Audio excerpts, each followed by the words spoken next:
Hi guys! Mula nga pala nung mag-quit ako sa pangangamuhan, ay nag-decide ako na magnegosyo ulit. Paunti-unti ang aking tinda. Tiyaga-tiyaga lang kasi ganun talaga ang buhay. Wala namang shortcut, di ba?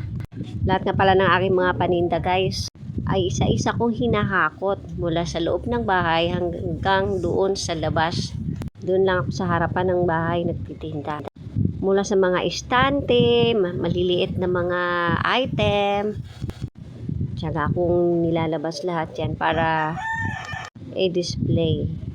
Kasi nga guys, na-realize ko napakahirap talaga mangamuhan kasi kahit anong pagod mo, kahit anong pagsisikap mo, hindi natataas ang sahod mo.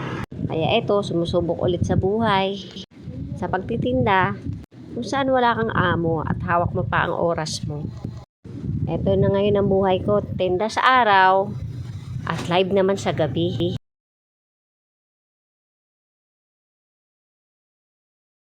Kailangan talaga guys, doble kayod.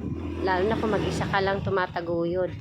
Kailangan din mag-save para sa future at kailangan din talaga ng mag-save para sa health natin. Think positive lang tayo palagi mga guys. At ayan nga, halos 2 oras din akong nag-display para bago matapos lahat ng aking mga i-display mga paninda. At ito nga guys, daanan nga pala ito guys ng mga estudyante, mga teacher, tricycles. Kaya maganda rin ang bintahan kahit papano. At kahit nga nasa tindahan ako, minsan nagla-live pa din ako. Siya nga pala guys, aking mga paninda galing lang din yan sa Divisoria. Diyan ako namimili kasi murang-mura mga paninda po dyan. Kahit na nga lagi tayo nag-uumpisa sa umpisa, ay hindi talaga ako tumitigil. Kasi pag tumigil ka, talunan ka na, wala na tayong pag-asa, di ba? Kaya patuloy lang sa buhay, pag nadapa, tayo ulit. Eh nga ba guys, yung aking pagtitinda, nag-start nga pala ako magtinda guys, mga alas 2 ng hapon hanggang alas 8 ng gabi.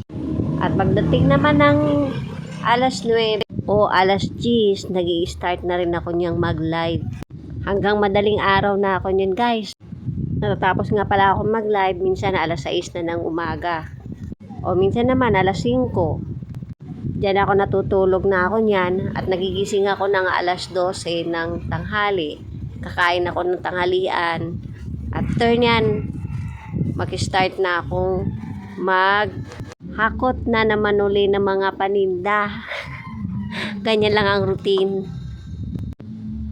Noon na medyo kunti lang yung ating benta, yung tamang pandagdag lang, hanggang sa medyo lumakas-lakas na din, kaya medyo tumami rin yung ating paninda. Kahit ano pa yan guys, basta nag-i-enjoy tayo sa ating mga ginagawa. Hilig ko talagang magtinda eh. Minsan nga isang araw, ang lakas ng ulan guys dahil maliit lang aking tent. At wala pa yung cover yung gilid-gilid niyan. Kaya nung umulan, naku, mga paninda ko basa. Ganon talaga. Dinadayo tayo ng unos. Okay lang yan. Kasi dadaan lang din naman yung unos na yan. At syempre, hindi tayo magkukwit. Titinda pa rin tayo ulit mga guys. Ang kulit, no? Malay mo, isang araw. Dire-diretso at lumaki na rin.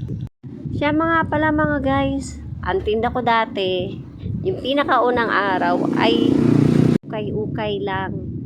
At ilang mga laruan hanggang sa medyo nadagdagan, may mga sombrero na rin, mga iba pang mga bags, meron pa mga ipit-ipit.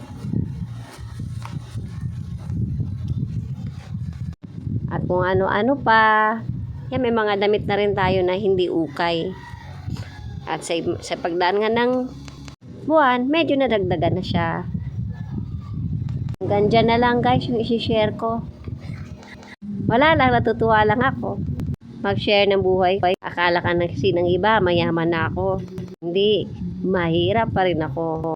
mahirap na nagpapatuloy sa buhay kasi pinapunching bag na ako ng mga pagsubok. Pero ngayon kahit papaano lumalaban at nanatatiling matatag. Salamat sa panonood.